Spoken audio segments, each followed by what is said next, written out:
दोस्तों, लोग कहते हैं कि डूबते हुए सूरज को नहीं देखना चाहिए, लेकिन मैं कहता हूं कि हर रोज डूबते हुए सूरज को देखना चाहिए, क्योंकि एक तो वो बड़ा खूबसूरत सा दृश्य होता है, देखा होगा आपने भी।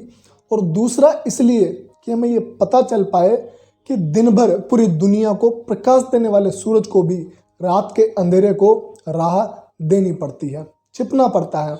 और कई बार परिस्थितियां ऐसी आ जाती है कि बादल सामने आ जाते हैं और वो पूरी दुनिया को प्रकाश नहीं दे पाता है। तो हम तो फिर भी इंसान हैं, हमारे जीवन में परेशानियां क्यों नहीं आएंगी, तकलीफ क्यों नहीं आएंगी, दुख क्यों नहीं मिलेगा, हार क्यों नहीं मिलेगी, असफलता क्यों नहीं आएंगे, सब कुछ होगा। और इसमें कोई ताजुब करने वाली बात तो है नहीं। जब वो निराश हो सकता है तो हम क्यों नहीं। सुख दुख जीवन में आते जाते रहते हैं, उतार चढ़ाव आते जाते रहते हैं, ये सब जीवन का हिस्सा है। लेकिन प्रॉब्लम तब होती है जब हम इनसे अटैच हो जाते हैं। ध्यान रखिएगा कि जब भी सुख मिले तो उसको सिर पर नहीं चढ़ाना है, और जब दुख मिले तो उससे भागना नहीं है। बस इस बात का ध्यान रखना होता है। इससे हमारी अहंकार की मात्रा भी काफ़ी कम रहती है। और मुझे लगता है कि एक काम जो हमें हर रोज़ कोशिश करनी चाहिए कि हम कर सकें, वो ये है कि हर दिन हर घंटे के बाद 1-2 मिनट के लिए आंखें बंद करें, गहरी सांस लें, फिर आंखें खोलें और अपने आप को देखें, अपने आप से पूछें कि कहाँ मौजूद हूं मैं, किस पल में हूं, किस क्षण में हूं, किन रंगों में हूं, किन दीवारों के बीच हूं, किन लोगों के बीच हूं, ख्वाबों में हूं या हकीकत में हूं, कुछ अपना कर्म कर रहा हूं, काम कर रहा हूं या प्लेजर का मजा ले रहा हूं।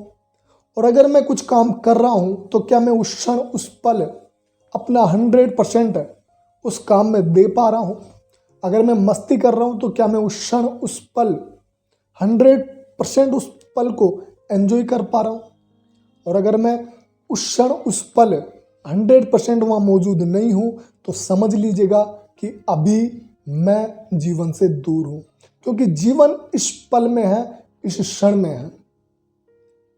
क्योंकि भूत तो भूत होता है जो है ही नहीं, और भविष्य सिर्फ और सिर्फ हमारी कोरी कल्पना है। जीवन इस क्षण में है, इस पल में है, जहां पर हमारी मौजूदगी बहुत कम होती है। और इसी वजह से हम चिंता में, तनाव में, डर में जीवन जीते हैं। तो थोड़ा इस पर भी ध्यान दीजिएगा। और जब भी हमें थोड़ा खाली समय मिलता है, जो हमें खुद पर इन्वेस्ट करना चाहिए, खुद पर ध्यान देना चाहिए, वो हमारा मन जो है हमें भोगने पर ले जाता है। और सबका भोगने का प्रकार अलग अलग हो सकता है और होता ही है। कोई खाली समय में सिगरेट पीता है, कोई चाय पी लेता है, कोई तंबाकू खा लेता है, कोई ड्रिंक कर लेता है, कोई पॉर्न देख लेता है, कोई मास्टरबेशन कर लेता है, कोई कुछ कर लेता है। और ध्यान रखिएगा कि ज़्यादा भोग कहीं ना कहीं हमारे दुख का कारण बनता है। और अपने आसपास इस चीज़ का आपने अनुभव किया होगा कि जो ज़्यादा इंसान भोगता है वो ज़्यादा दुखी रहता है। तो भोग पर भी हमारा कंट्रोल होना चाहिए, इस पर ध्यान हमें देना चाहिए, क्योंकि भोगी रोगी ही बनता है।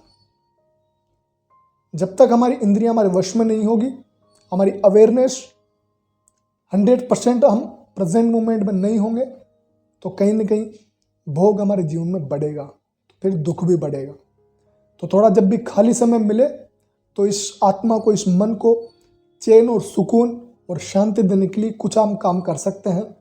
आप ईश्वर के नाम का जाप कर सकते हैं, अपना कोई फेवरेट भजन सुन सकते हैं, ध्यान कर सकते हैं, कुछ पढ़ सकते हैं, अपने खास करीबी दोस्त से अपने दिल की बातें शेयर कर सकते हैं,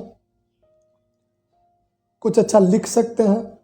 मतलब कि अपने खाली समय में जो है, खाली समय को अपने अच्छे कर्मों से भरना है, जिससे आपको लंबे समय के लिए शांति मिल सके, धैर्य मिल सके, संयम मिल सके, ग्रोथ मिल सके, जीवन में कुछ नया सीखने को मिल सके। और ये यात्रा आसान नहीं होती है, क्योंकि मन को चाहिए प्लेजर जो थोड़े समय के लिए होता है, और आत्मा को चाहिए सुकून, चैन, धैर्य, संयम जो लंबे समय के लिए चल सके। और वो आता है अच्छी आदतों से, और अच्छी आदतें डेवलप करनी पड़ती है, उसमें समय लगता है, धैर्य लगता है, संयम लगता है।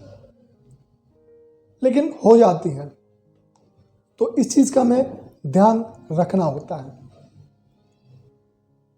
जीवन में जो है विपरीत परिस्थितियों में जो लड़ सके ना, जो सामना कर सके, जो इंसान मैदान में विपरीत परिस्थितियों में खड़ा रह सके, अपने मन के विपरीत परिस्थितियों में, वही इंसान मुझे लगता है कि जीवन में ग्रोथ कर सकता है।